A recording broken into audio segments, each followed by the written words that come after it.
Do you think Yes. like some men, like let's say specific category of men, they might shame the woman if she lowers the mahar?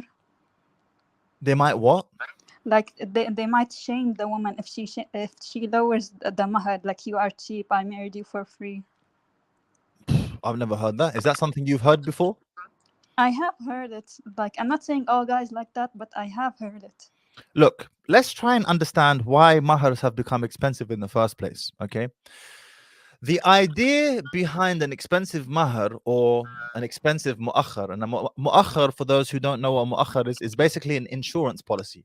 You don't pay it out unless you divorce the woman or you go your separate ways.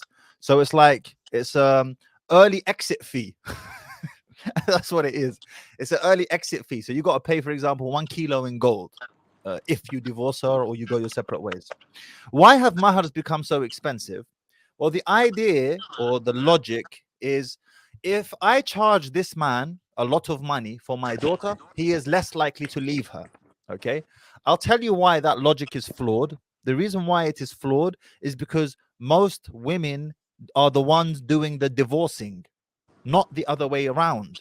Most women leave Well, marriages. it's not the same in Arab countries. It's not the same. It's worse.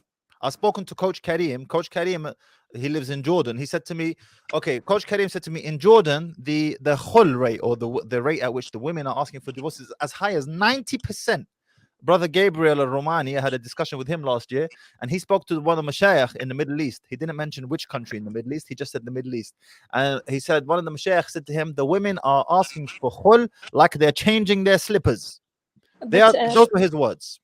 listen, but you know, as Arab woman, every woman knows like she has only one chance for marriage. اي نعم So صحيح. like she wants to do like everything to secure the marriage, which is not like which is not very effective. But like, I want to avoid the type of guy who's not gonna appreciate like lowering the mahar.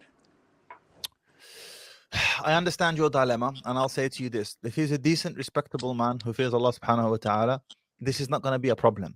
Okay, he's not going to look at you and think, because you know the other problem, sister, is that if you charge a very high mahar, he can equally turn around and say to you, look how much I had to pay for you. It was a burden upon me, and this is all I got.